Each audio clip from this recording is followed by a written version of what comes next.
everyone, you're watching a brand new episode of Melt. I'm Ritvika Gupta, and this week we'll be taking a look at the revival of an iconic motorcycle brand. Yes, I'm talking about Jawa Motorcycles that's made a comeback in India after 20 years. Anant Rangaswami, editor of Melt, is here with me today. Hi Anant. Hello. Anant, Jawa Motorcycles had a cult following back in the 60s and 70s. So tell us, what are your memories attached to the brand and what makes it so iconic? I'm not sure it was a cult following. It was one of few bikes available, as much as saying the Ambassador had a cult following. Okay. But having said that, it was the number one bike in the country. It was a bike every man wanted. It was a bike every woman wanted her husband or boyfriend to own.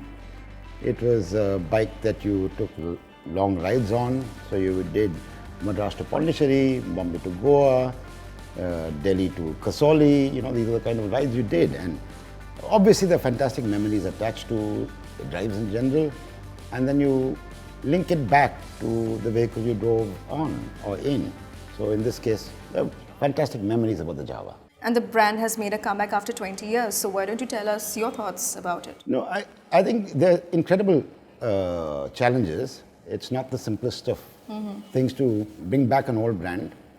But there is little doubt that a brand which is authentic and which evokes nostalgia and is honest has a damn good chance of succeeding. And you combine that with this unique partnership which is bringing the brand back. So you've got Anand Mahindra from the Mahindra Group, and he's got the heritage of the entire Mahindra Group, and people know his passion for driving and two-wheelers thanks to Mahindra Auto.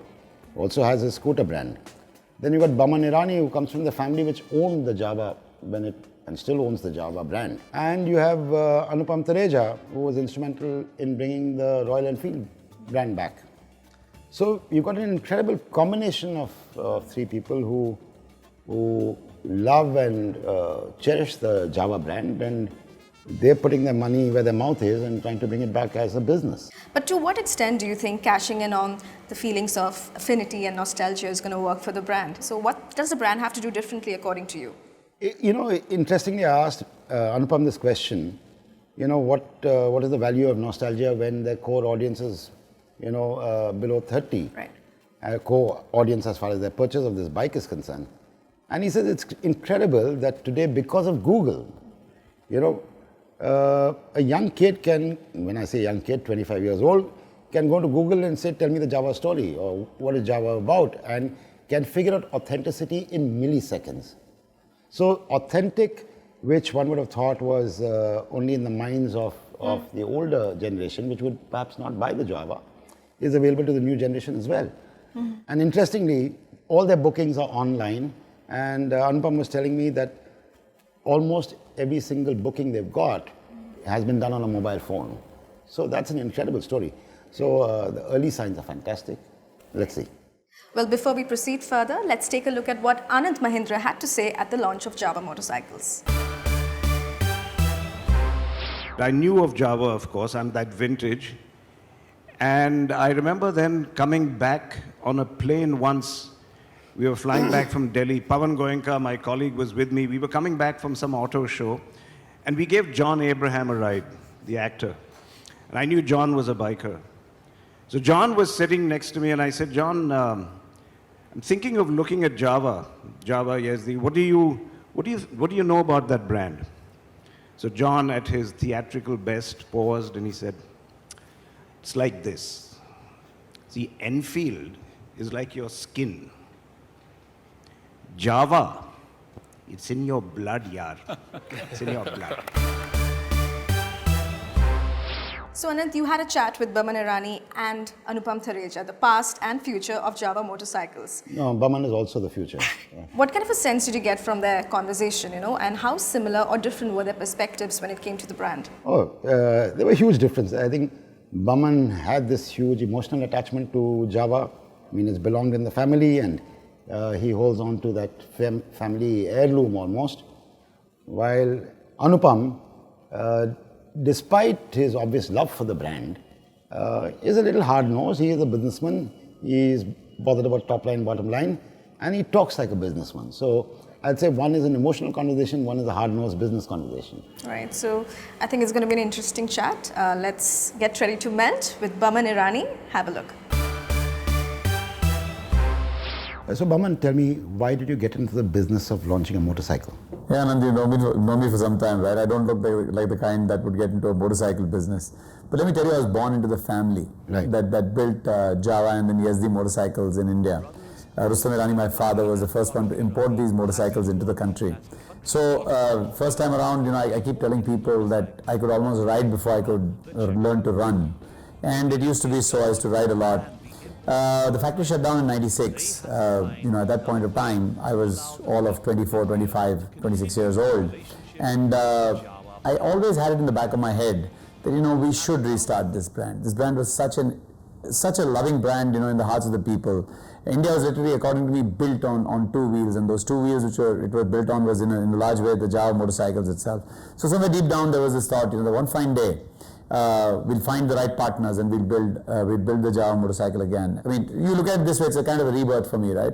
The first time around, born into the family, and second time around, bringing Jawa back on Indian roads, nothing gives me more happiness. Right. So, Boman, you brought up the fact that you and I know each other for some time.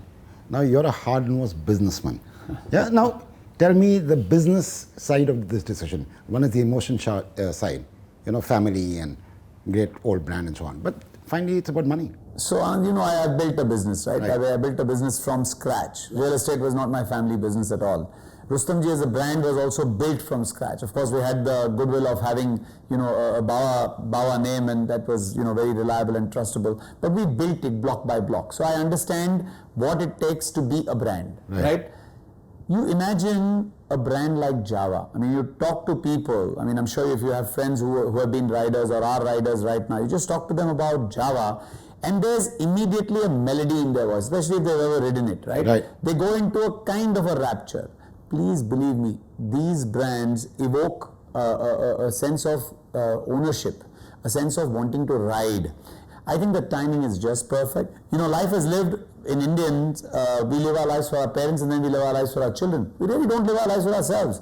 But the young adult today has realized it's as important for him to live for himself. He's also got one life only. He's got to, you know, feel a sense of, you know, validation of his own life. He's got to feel a sense of purpose for living. And all this comes out of following your own passion. I believe two-wheelers are a passion. Amongst those who love to ride, amongst those who just enjoy the wind in their face, amongst those who like to, you know, go from place. It's about the journey. It's never about the destination on two wheels. You're actually enjoying the journey. And towards it, I can see this is going to be a fantastic ride. And now I'll provoke you, saying Jawa means a lot to those who are perhaps over 45.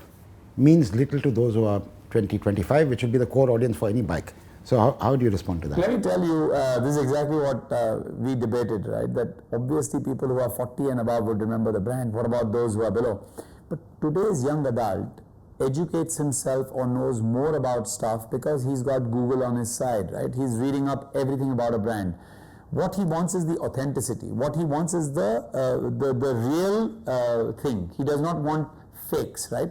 So Anupam will tell you more, but the fact is nobody can just take a bike, put a badge and say, hey, listen, I am so and so. You've got to know what the ethos of the brand was. You've got to know what it stood for in the minds of the people. And you've got to recreate that. You've got to bring, let's put it this way, you've got to be truthful about the story you're going to tell, right?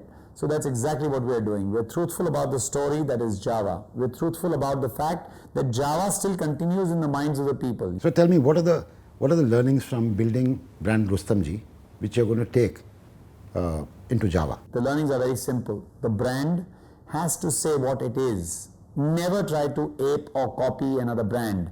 I'm not going to tell you this is a brand which you can zip, zap, zoom or outride a bike of the same, race replicas of the same type. It's not. It's a bike which is actually going to, take you on a ride. We're going to enjoy the wind in your face. You're just going to feel the pleasure while riding it. It is also a bike that can go from signal to signal in a very quick speed. So it's got a very good low-end torque. So you can actually kind of, flip your wrist and then go fast, right? But it's not really one of those race replicas. It's actually a bike meant for nice, easy, happy riding. It's aggressive. It's got an aggressive stance in its riding. It's an aggressive bike, but it's not a race replica. You're not going to pick this bike up and try to kind of, race with it. In time to come, we will get there, but this one is more for your pleasure. Okay, tell me, in your view, who is the biggest competitor to Java whenever you launch? And what's the counter to that? I mean, the obvious one seems to be Royal Enfield. What is the most obvious? So, I think this is a huge market, right? This is actually, by the entry of Java, I think there is more a chance of the market getting larger, getting created. Like there's an old tale that if you had one lawyer in a village, he'd die of starvation, but if there were two, both would have a great business. I don't know about competitions as such. I'm of the firm view that Java will kind of make a space for itself in the hearts and the minds of the people, and will be a great riding experience. The market by itself will be enhanced by the entry of a brand that is being built beautifully, is extremely pleasing to look at, something that's a pleasure to ride. And I can tell you this, Anant, I've ridden the bike myself while it was being designed, and it's got everything that everyone from 20 to, well, in their 60s can just have a smile on their face while they're riding. You'll always have that happy feeling in your heart when you're riding a Java. So you also chatted with Anupam Thareja, and what did he say? I think Anupam's conversation is absolutely fantastic because, we discussed the value of nostalgia, authenticity in today's market, and we looked at a whole lot of brands which have succeeded with nostalgia and authenticity, and some brands which have failed, and tried to look at what makes nostalgia and authenticity tick. And well, the viewer can see for himself how it works. All right, so let's dive into the conversation. Let's get ready to melt with Anupam Thareja. So Anupam, tell me, why do you think this is the right time for Java? To answer your question, I think there has always been a right time for Java. It was yesterday, it is today, it will be tomorrow. So let me paraphrase your question. You are saying there is a legend that was there. It went away. Should it come back, or when should it come back? My answer to that is, legends don't go away. Maybe they go for a walk. Right. Maybe they go back of your mind for a bit because of an event. But if they were a legend, then by definition they can't die. So why is this the right time, you believe, that Javas can sell? So there are two parts. As they say in marketing, there is a lot of research, there is a lot of data, there is analysis, there is consumer understanding, there is clinic. That's 50%. The remaining 50% is religion, right? Is? Religion. Right. It's your belief. So I had that belief. I had two amigos with me that had that belief. But we wanted to find out whether this is in my mind. Because the most expensive real estate in the world is the human mind. If it was not in the mind of my consumer, then it is never a right time to bring a brand. Right. And we did that research, so I did that 50%. So to give you first cut and dry answer, the research said yes. And various kinds of research, and we can go through it if you want. So that was one. Second, from a business strategy perspective, when a person decides to start a motorcycle, we're talking motorcycles, so I'll stick with motorcycles. They sketch, they define the market, they find their positioning, they make a product to that positioning, and then they market it, which means they try to create a brand. Let's say it's called A. You make a bike, you position it, you make the product relevant to what you thought is a marketing requirement or the market requirement, and then you spend a lot of effort in marketing and creating a brand. And over a long period of time, very long period of time, you create a brand, and then brand stands for something. I reversed it. I bought a brand, very clearly understanding what it stood for in the minds of the people, and I'm trying to create a product behind it. Right. Now, a lot of people ask me, but what is a brand? What brand? For me, I have a very simple definition of a brand.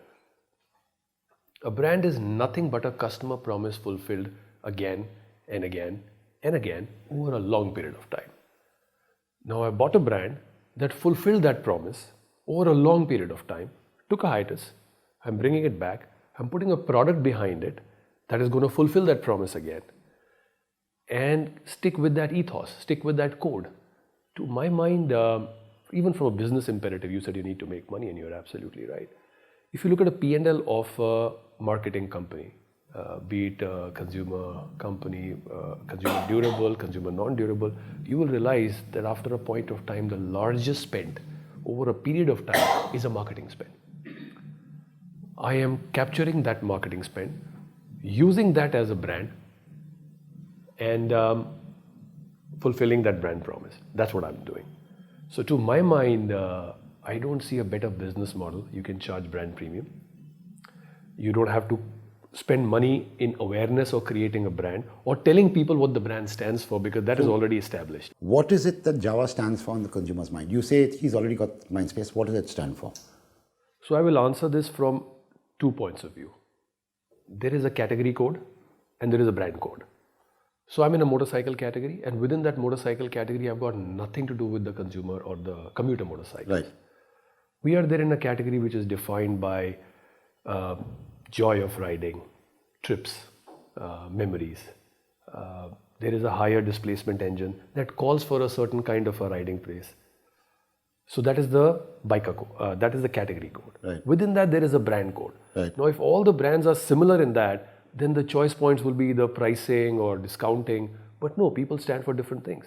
So what Java stands for is that leisurely ride, that upright position, that beautiful handling, that ease, and how you feel. It's not only your bike looking good, it is the biker looking good on the bike, right? What you feel inside when you ride that bike. So I often say that, in this world, the world has turned from let's plan and meet, right, to let's meet and plan. I'm giving you a product which is let's meet and plan. It'll give you such a joy that you and me will say, let's go for a breakfast. And then we will decide what to do. Whether we'll chat, whether we'll go for a movie from there, whether we'll come back home. So there is sometime a product defines your behavior. Java is that motorcycle that will define that behavior. Having said that, I'm not saying that every bike, I'm sure you must have seen, is talking about these rides to Leh and Nirvana. And so how I like to put about Java is, when you have found your answers, you buy it. Here, so much of what you say, you're already in the mind space of the consumer. But I would argue with you that that is in the mind space of your first old consumer. Correct. How do you sell nostalgia to a 25-year-old today? Because he doesn't have a memory which is 30 years old or 40 years old. So let me answer this question in 2 parts. First, by giving an example of how these millennials, so-called millennials, are behaving. And the second is, which mind is it sitting in? So look at the revival of vinyl records. Your clothes, shoes. Which are the brands that have created waves? Vans, Converse, Stan Smiths, right? What are they? They are just picking up those beautiful brands of the past, making it relevant to the present, which means whether it's by technology, which means comfort in the case of shoes, or colors in the case of shoes. But end of the day, these are golden proportions. These are beautiful designs that were there, and now they are coming back. Why would, with all these gadgets, people still start or revival of vinyl records happen? Right? And I can go category after category for you, where it is not just I had it, now it's a marketing gimmick to bring it back. I think the past is inaccessible and freely interpretable. For a marketeer to interpret it to make you feel good today is the task. Right. And I think it's easy to achieve with these beautiful designs. Second, I think these millennials want to belong. They seek authenticity. But how do they seek authenticity? Google it. Let's make it simple. Right. So if I tell you, if I take out a beautiful old retro design of anything and badge it again, call it B, they will Google it and say, no, B never did that. This is a badging exercise. This is not authentic. This is not real. I don't know. In this, everybody trying to be different from each other, trying to create their own individuality in this world, which is getting, 3 or 4 common patterns defining everything. But if he sees a design, if he likes a thing, and there is a story behind it, and if he can validate that story, whatever be that source of validation, I made it as mundane as Google. It can be your memory, it can be your cool uncle of the past, it can be a residual cognitive in the back of your mind which says, that gives you that feeling. And when you check it, it comes out true. So as a storytellers, marketeers are storytellers. We have to tell a truth. We have to tell the true story. We cannot be hiding behind. Look at where the badging exercise have failed. If you take a cheap and chirpy import and badge it X, Even no matter how beautiful that brand is, it will not work. Because either the product is untrue, either the brand is untrue, or the story is untrue, or what it stood for is untrue. So I think it is very difficult. Tell me, Anupam, to your mind, what is the competition for Java? Now, finally, you're selling a bike. In theory, every single bike is competition in your price point. Correct. But what is the competition? For example, is Royal Enfield competition to you? Sure. What is the competition? So first, I disagree that a CC or a price point is a competition. Right. Just because it's a bike, as I said, the category code is biking. So from that definition, yes, there is competition. But then, as I said, there is a brand code. Now you have a 300cc which revs up, the max power happens at 10,000 RPM when you're fully throttled up and your riding posture is, like this. You're wearing your suit and you're just going zipping away. That's one kind of riding, right? What we have made is, I call it town and country. It's an upright posture. It actually should be ridden slow when you feel like it, but it has the power to go fast. I'll give you an example. Somebody asked me, oh, how much does your bike does from Chennai to Pondicherry in how many hours? And my view was maybe 5. What? Others are talking about 1 hour. I said, yeah, enjoy your ride. Right? Stop at a prawn place. Stop at that famous idli place. Right? So if you ask me what is my competition, I think my competition is what the rider wants to do with this ride. However, at the same time, I have to be relevant and make sure that if he desires power, he gets it. It cannot be the hygiene factors of efficiency, quality, consistency. Now those are hygienes. Beyond that category code, the brand code says, which is how you ride, what do you want to do with the bike. To your question of, you use the word of a competitor, my view is in a country like India, choice creates demand. I'm giving you a choice and that will create a demand. So why not expand the category? The category of this kind of riding, for this kind of design, for this kind of retro, to my mind is needed. And I think we will be expanding the category. And kudos to the others. I think some of these brands which you spoke about have made riding possible, have made riding a culture. And what a beautiful thing they have done. Now, do I necessarily need to intrude there? Or can I just create another category starting from there on? To my mind, choice will create demand and we will actually expand the category. So now, if I came back and met you a year from now in the same office, what is the story you would like to tell me in a headline? So first, there are going to be another brand. There's going to be another brand. I think you're aware of that, BSA, which is our international strategy, while Java is the Indian strategy. So right now, if you ask me, the response has been phenomenal. It's way better than what I expected. And let me give you a data point. 80% of my buyers are between the age of 23 and 29. Right. So sometimes data answers a lot of confusion. Today, my only task is to deliver the product which fulfills the promise. Right. That's all I'm going to focus on. Make it top-notch quality. Create enablers for these guys to actually do what I intend them to do with the bike, which means clubs. So we already have 50 clubs. Expand those clubs. Make sure there are stories they tell us. If I have to ever do an advertising, I think I've lost the game. Right. If I can have user-created content become viral, I think I've won my game. So when we talk, instead of asking me these questions, you'll say, oh, I heard these guys did on this bike, these guys did that on that bike. I believe the clubs have sprouted up. I believe there are people who are meeting. These young guys are finding a common cause. Oh, did you hear that story when these guys did that? Did you hear? That is where I would have won. All right, so that was the conversation, and here's presenting the Mel cheat sheet.